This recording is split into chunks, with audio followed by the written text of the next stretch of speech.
ओम शांति। 17 मार्च 2015।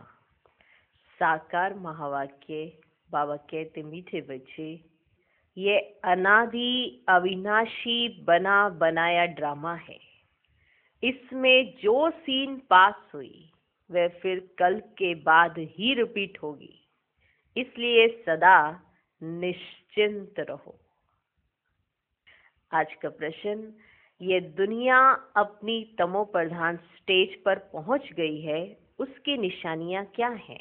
उत्तर, दिन प्रतिदिन उपद्रव होते रहते हैं। कितनी घमसान हो रही है। चोर कैसे मार पीट कर लूट कर ले जाते हैं।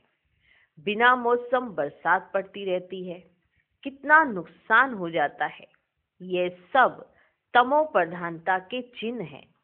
तमो प्रधान प्रकृति दुख देती रहती है। तुम बच्चे ड्रामा के राज को जानते हो, इसलिए कहते हो नथिंग न्यू। ओम शांति। अभी तुम बच्चों पर ज्ञान की वर्षा हो रही है। तुम हो संगम युगी और बाकी जो भी मनुष्य हैं वे सब है कलयुगी। इस समय दुनिया में अनेक मत मतांतर हैं। तुम बच्चों की तो है एक मत, जो एक मत भगवान की ही मिलती है। वे लोग भक्ति मार्ग में जप तप तीर्थ आदि जो कुछ करते हैं वे समझते हैं ये सब रास्ते भगवान से मिलने के। कहते हैं भक्ति के बाद ही भगवान मिलेंगे, परंतु उन्हों को ये पता ही नहीं है कि भक्ति शुरू कब होती है और कब तक चलती है। सिर्फ कह देते भक्ति से भगवान मिलेगा, इसलिए अनेक प्रकार की भक्ति करते आते हैं। ये भी खुद समझते हैं कि परंपरा से हम भक्ति करते आए हैं, एक दिन भगवान जरूर मिलेगा। कोई ना कोई रूप में भगवान मिलेगा। क्या करेंगे? जरूर सद्गति करेंगे, क्योंकि वह है ही सर्व का सद्गति दाता। भगवान कौन है, कब आएगा, यह भी नहीं जानते। महिमा भल किस्म किस्म की गाते हैं। कहते हैं भगवान पतित पावन है, ज्ञान का सागर है, ज्ञान से ही सद्गति होती है। ये भी जानते हैं भगवान निराकार है। जैसे हम आत्मा भी निराकार हैं, पीछे शरीर लेती हैं। हम आत्माएं भी बाप के साथ परम धाम में रहने वाली हैं। हम यहाँ की वासी नहीं हैं। कहाँ के निवासी हैं? ये भी यथार्थ रीति नहीं बतलाते हैं। कोई तो समझते हैं हम स्वर्ग में चले जाएंगे। अब सीधा स्वर्ग में तो किसको भी जाना नहीं है। कोई फिर कहते ज्योति ज्योत में समा जाएंगे। यह भी रोंग है। आत्मा को विनाशी बना देते हैं, मोक्ष भी हो ना सके, जबकि कहते हैं बनी बनाई बन रही। ये चक्र फिरता रहता है। हिस्ट्री ज्योग्राफी रिपीट होती है, परंतु चक्र कैसे फिरता है यह नहीं जानते। ना चक्र को जानते, ना ईश्वर को जानते। भक्ति मार्ग में कितना भटकते हैं। भगवान कौन है ये तुम जानते हो। भगवान कौन है ये तुम जानते हो। भगवान को फादर भी कहते हैं, तो बुद्धि में आना चाहिए ना। लौकिक फादर भी तो है, फिर हम उनको याद करते हैं तो दो फादर हो गए, लौकिक और पारलौकिक। उस पारलौकिक बाप से मिलने के लिए इतनी भक्ति करते हैं। वह परलोक में रहते हैं, निराकारी दुनिया भी है जरूर। तुम अच्छी रीति जानते हो मनुष्य जो कुछ करते हैं वे सब है भक्ति मार्ग। रावण राज्य में भक्ति ही भक्ति होती आई है। ज्ञान हो ना सके। ज्ञान कब होता है? जब बाप आते हैं। और वो कौन सा समय? पुरुषोत्तम संगम युग। भक्ति से कभी सद्गति नहीं हो सकती। सद्गति करने वाले बाप को याद करते हैं तो जरूर वे कभी आकर सद्गति करेंगे। जब याद सद्गति करने वाले बाप को कर रहे हैं तो जरूर वे कभी आकर सद्गति करेंगे। तुम जानते हो ये बिल्कुल ही तमो प्रधान दुनिया है। सतो प्रधान थे, अभी तमो प्रधान है। कितने उपद्रव होते रहते हैं, बहुत घमसान हो रही है, चोर भी लूटते रहते हैं, कैसे कैसे मार पीट कर चोर पैसे लूट ले जाते हैं। ऐसी ऐसी दवाइयां हैं जो सुंघा कर बेहोश कर देते हैं। कौन? चोर। चोर सुंघा देते हैं, बेहोश हो जाते हैं, मारते पीटते और सारा धन ले जाते हैं। ऐसी ऐसी दवाइयां हैं जो सुंघा कर बेहोश कर देते हैं। ये है रावण राज्य। ये बहुत बड़ा बेहद का खेल है। इसको फिरने में 5000 वर्ष लगते हैं। किसको? इस खेल को। खेल भी ड्रामा मिसल है, नाटक नहीं कहेंगे इसे। इसे नाटक नहीं कहेंगे, इसे ड्रामा कहेंगे। मालूम है क्यों? नाटक में अदली बदली हो सकती है पर ड्रामा में नहीं होती है।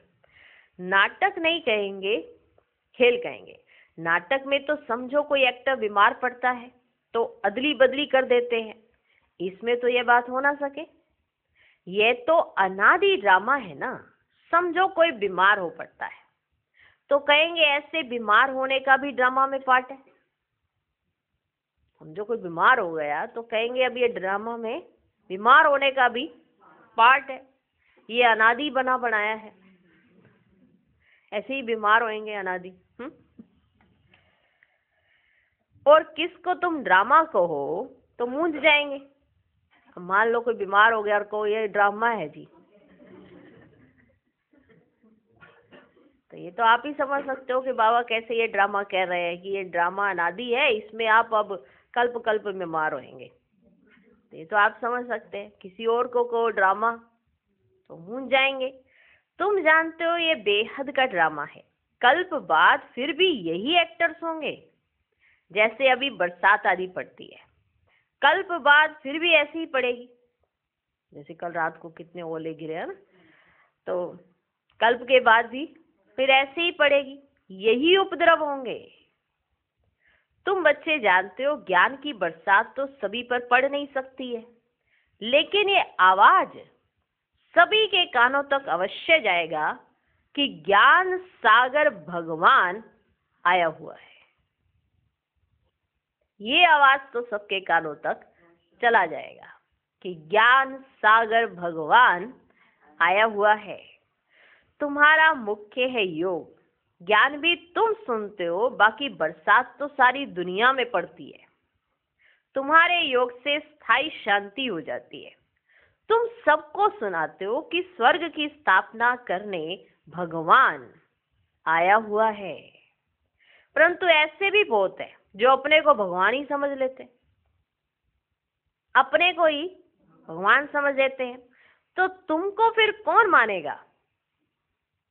क्योंकि भगवान समझने वाले भी बहुत सारे हैं ना। तो फिर जब रियल में भगवान आता है तो भगवान को समझ ही नहीं पाते, तो फिर तुमको फिर कौन मानेगा?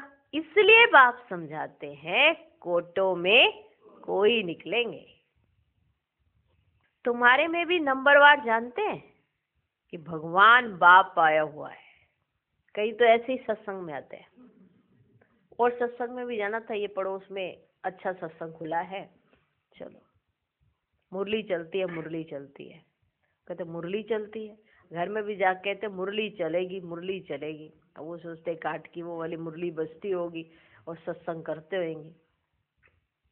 तो इसलिए बाबा याद कराते बच्चों में से भी कि तुम्हारे में भी नंबरवार जानते भगवान बाप आया हुआ है। बाप से तो वर्षा लेना चाहिए ना। कैसे बाप को याद करो वह भी समझाया है। अपने को आत्मा समझो। मनुष्य तो देह अभिमानी बन गए हैं। बाप कहते मैं आता ही तब हूं जब सभी मनुष्य आत्माएं पतित बन जाती है। तुम कितने तमोप्रधान बन गए हो, अब मैं आया हूं तुमको सतोप्रधान बनाने। कल्प पहले भी मैंने तुमको ऐसे समझाया था। तुम तमोप्रधान से सतोप्रधान कैसे बनेंगे? सिर्फ मुझे याद करो। मैं आया हूं तुमको अपना और रचना का परिचय देने। उस बाप को सभी याद करते ही है। रावण राज्य में आत्मा अपने बाप को याद करती है। बाप है ही अशरीरी, बिंदी है ना। अशरीरी बिंदी है ना, उनका नाम फिर रखा गया है। तुमको कहते हैं सालिग्राम और बाप को कहते हैं शिव। तुम बच्चों का नाम शरीर पर पड़ता है। बाप तो है ही परमात्मा, उनको शरीर तो लेना नहीं है, उसने इनमें प्रवेश किया है। उनको अपना शरीर तो लेना नहीं है, उन्होंने इनमें प्रवेश किया है। ये ब्रह्मा का तन है, इनको शिव नहीं कहेंगे। आत्मा नाम तो तुम्हारा है ही, फिर तुम शरीर में आते हो। वे परम आत्मा है, सभी आत्माओं का पिता। तो सभी के दो बाप हो गए, सभी के दो बाप, एक निराकारी एक साकारी। इनको फिर अलौकिक वंडरफुल बाप कहा जाता है। एक निराकारी एक साकारी और ये है अलौकिक वंडरफुल बाप कहा जाता है। कितने ढेर बच्चे हैं, मनुष्यों को ये समझ में नहीं आता है। प्रजापिता ब्रह्मा कुमार कुमारियां इतने ढेर हैं, ये क्या है? इतने ढेर हैं, ये क्या है? किस प्रकार का यह धर्म है, समझ ही नहीं सकते। तुम जानते हो ये कुमार कुमारी प्रवृत्ति मार्ग का अक्षर है ना, माँ बाप कुमारी और कुमार। भक्ति मार्ग में तुम याद करते हो, तुम मात पिता हम बालक तेरे। अभी तुमको मात पिता मिला है, तुमको एडॉप्ट किया है। सत्युग में एडॉप्ट नहीं किया जाता है, सत्युग में एडॉप्ट नहीं किया जाता है, वहां एक ही बाप होता है, साकारी। सत्युग में एडॉप्ट नहीं किया जाता है, वहां एडॉप्शन का नाम ही नहीं। ऐसे नहीं कोई बड़े अच्छे हैं इनको कोई एडॉप्ट कर ले, वहां एडॉप्शन का नाम ही नहीं है। यहाँ फिर भी नाम है, वह है हद का बाप, ये है बेहद का बाप। बेहद की एडॉप्शन है। ये राज बहुत ही गुह्य समझने लायक है। ये राज है पर बहुत ही गुह्य और समझने लायक है। जो समझे वही समझे। तुम लोग पूरी रीति किसको समझाते ही नहीं हो। अब समझे भी कैसे, समझाते ही नहीं हो पूरी रीति। बाबा कहते पहले पहले अंदर कोई आते हैं, बोले गुरु का दर्शन करने आए हैं। बोले कोई अंदर आते तो कहते बोले, क्या बोलेंगे वो? गुरु का दर्शन करने आए। तो तुम बोलो ये कोई मंदिर नहीं है। बोर्ड पर देखो क्या लिखा हुआ है, ब्रह्मा कुमार कुमारियां ढेर हैं, ये सब प्रजापिता के बच्चे हो गए। प्रजा तो तुम भी हो। भगवान सृष्टि रचते हैं, ब्रह्मा मुख कोमल द्वारा हमको रचा है। हम है ही नई सृष्टि के, तुम हो पुरानी सृष्टि के। नई सृष्टि का बनना होता है संगम युग पर, और यह है पुरुषोत्तम बनने का युग। तुम संगम युग पर खड़े हो, वे कलयुग में खड़े हैं, जैसे कि पार्टीशन पड़ गई है। तुम संगम युग के, वो कलयुग के। आजकल तो देखो कितनी पार्टीशन है। हर एक धर्म वाला समझते हैं हम अपनी प्रजा को संभालेंगे, अपने धर्म को हम जींस को सुखी रखेंगे, इसलिए हर एक कहते हैं हमारे स्टेट से यह चीज बाहर ना जाए, है ना। अपनी स्टेट को यानी अपने दायरे में जो भी उनके लोग होते हैं उनको ये समझते हैं कि हम सुखी रखेंगे, तो वो समझते हैं कि हमारी स्टेट से यह चीज बाहर ना जाए। आगे तो राजा का सारी प्रजा पर हुक्म चलता था। राजा को माई बाप अन्नदाता कहते थे। अभी तो राजा रानी कोई है ही नहीं, अलग अलग टुकड़े हो गए हैं। कितने उपद्रव होते रहते हैं, अचानक बाढ़ आ जाती है, भूकंप होते रहते हैं। ये सब है दुख का मौत, ये सब है दुख का मौत। मौत का दुख नहीं, बाबा ने कहा दुख का मौत। अभी तुम ब्राह्मण समझते हो हम सब आपस में भाई भाई हैं, तो हमें आपस में बहुत बहुत प्यार से शीरखंड होकर रहना है। हम एक बाप के बच्चे हैं, तो आपस में बहुत प्यार होना चाहिए। राम राज्य में शेर बकरी जो एकदम पक्के दुश्मन हैं, वे भी इकट्ठे पानी पीते हैं।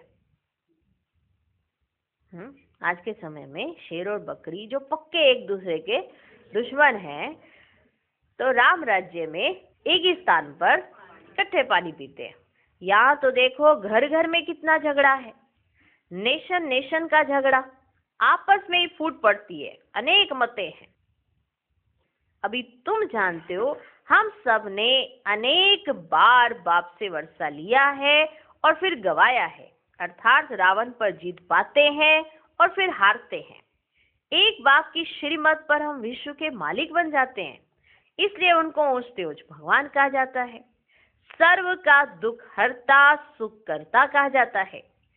अभी तुमको सुख का रास्ता बता रहे हैं। तुम बच्चे आपस में शीरखंड होने चाहिए। कैसे होने चाहिए? शीरखंड होने चाहिए। दुनिया में आपस में सभी है लून पानी, एक दो को मारने में देरी नहीं करते। तुम ईश्वरीय औलाद तो शीरखंड होने चाहिए। तुम ईश्वरीय संतान देवताओं से भी ऊंच ठहरे। तुम बाप के कितने मददगार बनते हो। पुरुषोत्तम बनाने के मददगार हो तो ये दिल में आना चाहिए, हम पुरुषोत्तम हैं तो हमारे में वह दैवी गुण है। दिल में आना चाहिए कि हम पुरुषोत्तम हैं तो हमारे में वह दैवी गुण है। आसुरी गुण है तो वह फिर बाप का बच्चा तो कहला ना सके। इसलिए कहा जाता है सतगुरु का निंदक ठोर ना पाए। वह कलयुगी गुरु फिर अपने लिए कहकर मनुष्यों को डरा देते हैं। उन्होंने फिर ये अपने लिए लगा दिया है। तो बाप बच्चों को समझाते हैं, सपूत बच्चे वह हैं जो बाप का नाम बाला करते हैं, शीरखंड हो रहते हैं। बाप हमेशा कहते हैं शीरखंड रहो, शीरखंड बनो, शीरखंड रहो। लून पानी हो, आपस में लड़ो झगड़ो नहीं। तुमको यहाँ शीरखंड बनना है। आपस में बहुत लव चाहिए, क्योंकि तुम ईश्वरीय औलाद हो ना, तो तुम्हारा आपस में बहुत लव होना चाहिए, क्योंकि तुम ईश्वरीय औलाद हो ना। ईश्वर मोस्ट लवली है, तब तो उनको सभी याद करते हैं। तो तुम्हारा आपस में बहुत प्यार होना चाहिए, नहीं तो बाप की इज्जत गवाते हो, नहीं तो बाप की इज्जत गवाते हो। ईश्वर के बच्चे आपस में लून पानी कैसे हो सकते, फिर पद कैसे पा सकेंगे? बाप समझाते हैं आपस में शीरखंड हो रहो। लून पानी होंगे तो कुछ भी धारणा नहीं होगी। अगर बाप के डायरेक्शन पर नहीं चलेंगे तो फिर ऊंच पद कैसे पाएंगे? देह अभिमान में आने से ही फिर आपस में लड़ते हैं। देही अभिमानी हो तो कुछ भी खिटपिट ना हो। देह अभिमान आता है तो ही अपने अंदर युद्ध चलती है। देही अभिमानी हो तो कुछ भी खिटपिट ना हो। ईश्वर बाप मिला है तो फिर दैवी गुण भी धारण करने हैं। कौन मिला है आपको, ये बात याद रहनी चाहिए, और वो हमें क्या बनाना चाहते हैं ये बात भी याद रहनी चाहिए। देही अभिमानी हो तो कुछ भी खिटपिट ना हो। ईश्वर बाप मिला है तो फिर दैवी गुण भी धारण करने हैं। आत्मा को बाप जैसा बनना है। जैसे बाप में पवित्रता, सुख, प्रेम आदि सब है, तुमको भी बनना है। नहीं तो ऊंच पद पा नहीं सकते। पढ़कर बाप से ऊंच वर्षा पाना है। बहुतों का जो कल्याण करते हैं वही राजा रानी बन सकते हैं। जो बहुतों का कल्याण करते हैं वही राजा रानी बन सकते हैं। बाकी दास दासियां जाकर बनेंगे। बाकी तो फिर सारे दास दासियां जाकर बनेंगे। जो बहुतों का कल्याण करेंगे वो राजा रानी बनेंगे। अब क्या बनना है? समझ तो सकते हैं ना कौन कौन क्या बनेंगे। पढ़ने वाले खुद भी समझ सकते हैं। इस हिसाब से हम बाबा का क्या नाम निकालेंगे। जो पढ़ने वाले हैं वो खुद भी समझ सकते हैं कि इस हिसाब से हम बाबा का क्या नाम निकालेंगे। ईश्वर के बच्चे तो मोस्ट लवली होने चाहिए। जो कोई भी देख खुश हो जाए। बाबा को भी मीठे वह लगेंगे। कि कोई भी आपको देखे तो वो खुश हो जाए। ईश्वर के बच्चे तो मोस्ट लवली होने चाहिए, जो कोई भी देख खुश हो जाए। बाबा को भी मीठे वे लगेंगे। पहले घर को तो सुधारो, पहले घर को तो सुधारो, पहले घर को, फिर पर को सुधारना है। पर माना दूसरों को, घर माना अपने को, माना जहाँ आप रहते हो वहां के लोग भी तो आपको माने ना कि बड़े खुश रहते हैं। पहले घर को तो सुधारो, पहले घर को, फिर पर को सुधारना है। पर माना दूसरों को। गृहस्थ व्यवहार में कमल फूल समान पवित्र और शीरखंड होकर रहो। कोई भी देखे तो कहे, ओहो यहाँ तो स्वर्ग लगा पड़ा है। कोई आपके घर में आए तो वो ये देखे कि ओहो यहाँ तो स्वर्ग लगा पड़ा है। अज्ञान काल में भी बाबा ने खुद ऐसे घर देखे हैं, ऐसे घर देखे हैं बाबा ने। 6-7 बच्चे शादी किए हुए सब इकट्ठे रहते हैं, सब सवेरे उठकर भक्ति करते हैं, घर में एकदम शांति लगी रहती है। यह तो तुम्हारा फिर ईश्वरीय कुटुंब है, यह तो तुम्हारा ईश्वरीय कुटुंब है। हंस और बगुला इकट्ठा तो रह नहीं सकते, तुमको तो हंस बनना है। तुम ये मत देखो वो बगुला है, वो बगुला है, वो बगुला है, बगुला है, बगुला, ऐसे करते करते आप भी तो फिर बगुले बन गए ना। हंस तो अपना कार्य करे ना, तुमको तो हंस बनना है। लून पानी होने से बाबा राजी नहीं होगा, लून पानी होने से बाबा राजी नहीं होगा। माना आप लून पानी रहो किसी से और सोचो मैं तो मेरा बाबा बाबा करते रहते हैं, तो बाबा राजी हो जाएगा? लून पानी होने से बाबा राजी नहीं होगा। बाप कहेंगे तुम कितना नाम बदनाम करते हो। अगर शीरखंड होकर नहीं रहेंगे तो स्वर्ग में ऊंच पद पा नहीं सकेंगे, बहुत सजा खाएंगे। बाप का बनकर फिर अगर लून पानी हो रहते हैं तो 100 गुना सजा खाएंगे।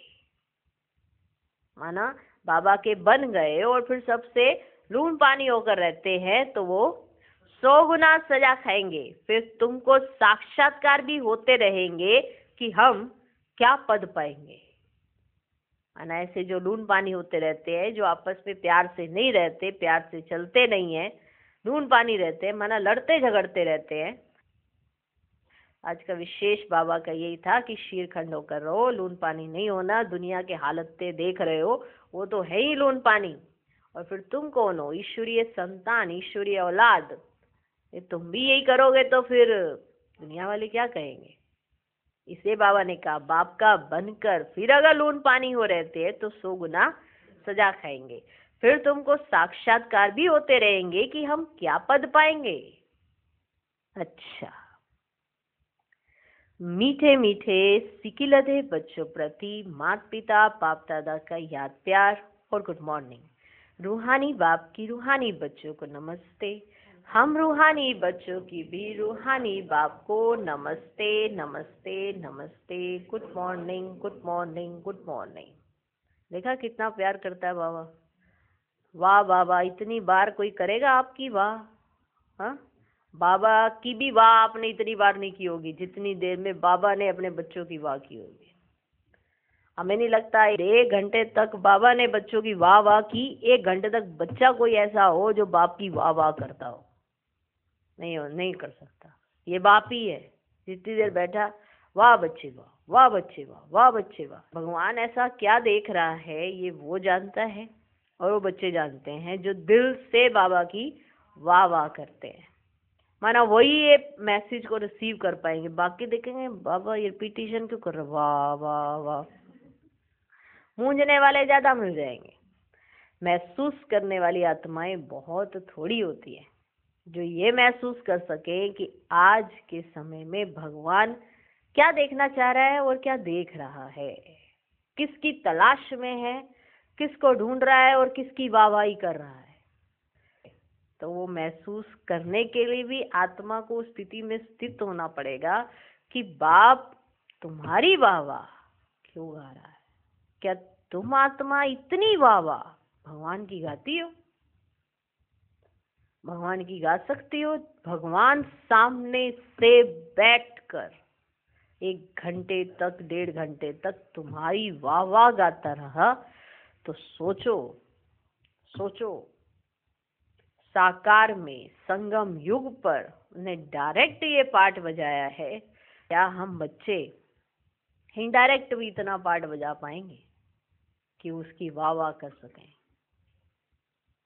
वो भगवान है, फिर भी वो कितना निरंकारी है, कितना निरंकारी है, कितना निरंकारी है कि अपने बच्चों की इतनी वाह वाह, इतनी वाह वाह, किस स्वरूप में वो अपने बच्चों को देख रहा होगा। आप महसूस करो तो आपको पता चले किस स्वरूप में उसने अपने बच्चों को देखा होगा, जिसकी वजह से भगवान अपने बच्चों की महिमा गा रहा है। क्या हम उसी स्वरूप से अपने बाबा को भगवान के रूप में देखते हैं और गाते हैं? वाह वाह वाह वाह, वाह वाह वाह वाह, वाह वाह वाह वाह, वाह वाह वाह। हमको कुछ होता है तो हम फट से कहते हैं बाबा ये क्या, ये क्या। ये प्रश्न करना बड़ा आसान है, बाबा ये क्या, क्योंकि हम तो कहते हैं हम तो बच्चे हैं ना। पर बच्चों में भी उसे तो वो बच्चे चाहिए ना जो हर बात में कहें वाह वाह वाह वाह, हर सीन में कहें वाह वाह वाह वाह। ऐसे बच्चों को नजरों में समाए बाबा ने इतना प्यार दिया है, इतना प्यार दिया है, जो कहते हैं ना गुड़ जाने गुड़ की उतरी जाने। माना जिसने किया उसने पाया, जो जानता है, इसलिए बाबा ने स्पष्ट बोला ये तो मैं जानूं और बच्चे जाने। क्योंकि जो प्रोसेस चल रहा है, जो प्रोसेस चल रहा है वो प्रोसेस आप अच्छे से जानते हो, अच्छे से अनुभवी हो, इसलिए आप में तो प्रश्न नहीं उठा होगा। लेकिन कई उस प्रोसेस में प्रश्न उठा लेते हैं कि बाबा आया या नहीं आया, पता नहीं पड़ता। ये भगवान है, भगवान जिस रथ में आता है उस रथ की कमांड उसके हाथ में है। वो कब आता है, कब नहीं आता है और कब आ सकता है, ये जवाबदेही हमारे लिए वो रखे।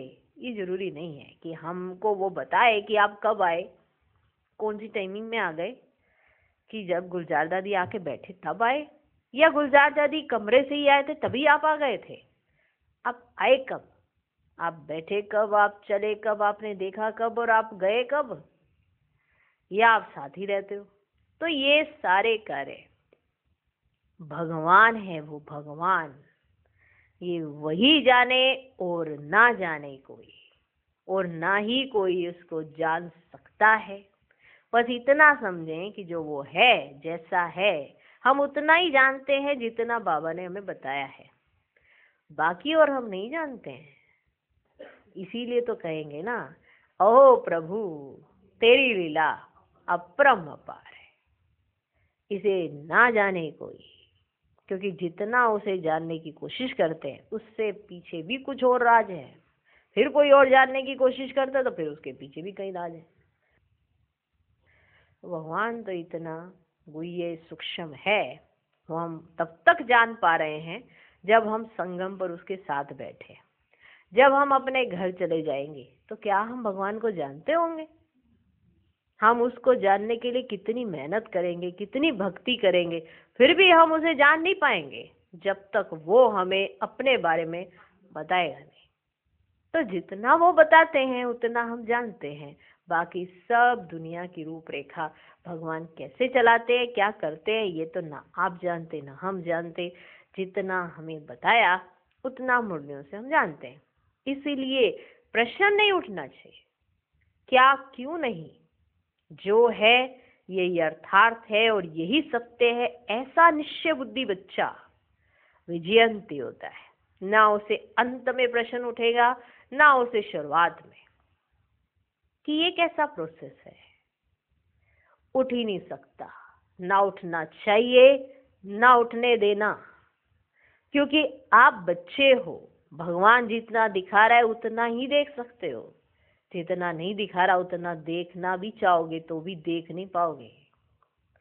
इसलिए बाबा का आना बहुत नेचुरल है, बहुत सहज है, जिसमें बाबा अपने बच्चे के साथ कंबाइंड स्वरूप में बाप दादा आते हैं और रथ को चलाते हैं। तो ये बहुत सिंपल है। इस बात को समझने के लिए इतना ही निश्चय बुद्धि होना ये अर्थात आवश्यक है। जो होगा उसे स्पष्ट दिखाई देगा कि बाबा कब आए, कब गए या गए ही नहीं, ये साथ ही रहते हैं।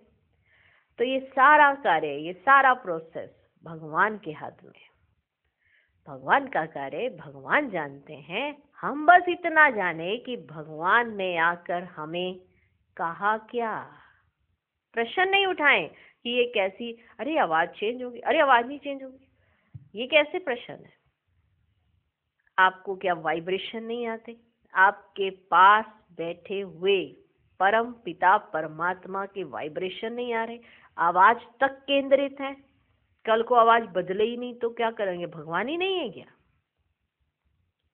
तो बहुत सी बातें जितनी हमें पता है हम उतनी ही जानते हैं, लेकिन ये यज्ञ जिसका रक्षक स्वयं भगवान है, इसे चलाने वाला भगवान है, दादियों की संभाल करने वाला भगवान है, तो कभी ये नहीं सोचे कि ऐसे दादी की तबीयत ऊपर नीचे है, ये है वो है, इन सब बातों में जाना ही नहीं है।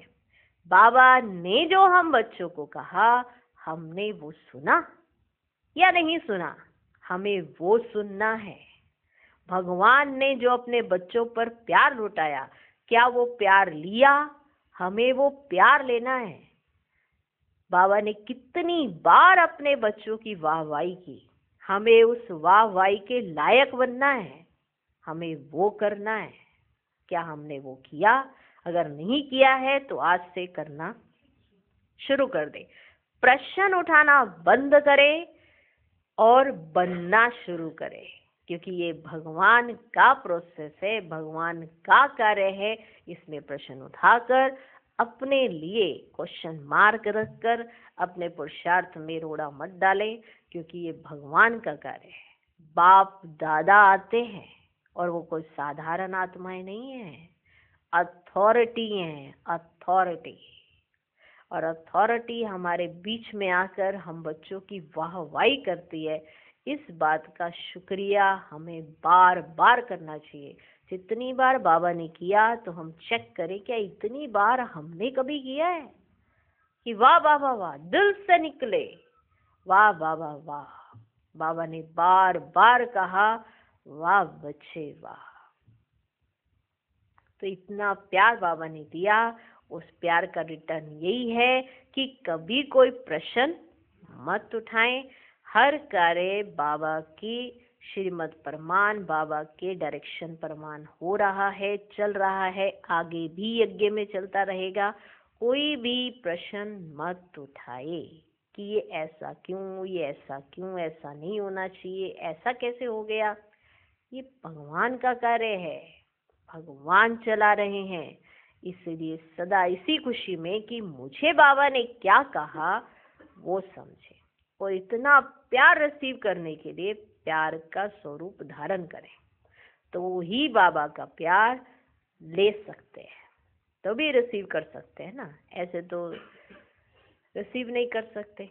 इससे बाबा ने कहा कि बाप जो है जैसा है उसे कोई विरले ही जानते हैं। इसलिए हम ये जरूर जान जाएं कि बाबा अभी जो है जैसा है, आज हम उसे जान जाएं, प्रश्न नहीं उठाएं। धारणा के लिए मुख्य सार, पहला पॉइंट, सदा ध्यान रहे हम ईश्वर के बच्चे हैं, हमें मोस्ट लवली होकर रहना है, आपस में कभी भी लून पानी नहीं होना है। पहले अपने को सुधारना है, फिर दूसरों को सुधारने की शिक्षा देनी है। दूसरा पॉइंट, जैसे बाप में पवित्रता, सुख, प्रेम आदि सब गुण है, ऐसे बाप समान बनना है। ऐसा कोई कर्म नहीं करना है जो सतगुरु का निंदक बने। अपनी चरण से बाप का नाम बाला करना है। आज का वरदान, स्नेह के बाण द्वारा स्नेह में घायल करने वाले, स्नेह और प्राप्ति संपन्न लवलीन आत्मा भव। जैसे लौकिक रीति से कोई किसके स्नेह में लवलीन होता है तो चेहरे से, नैनों से, वाणी से अनुभव होता है कि यह लवलीन है, आशिक है। ऐसे जब स्टेज पर जाते हो तो जितना अपने अंदर बाप का स्नेह मर्ज होगा उतना ही स्नेह का बाण औरों को भी स्नेह में घायल कर देगा।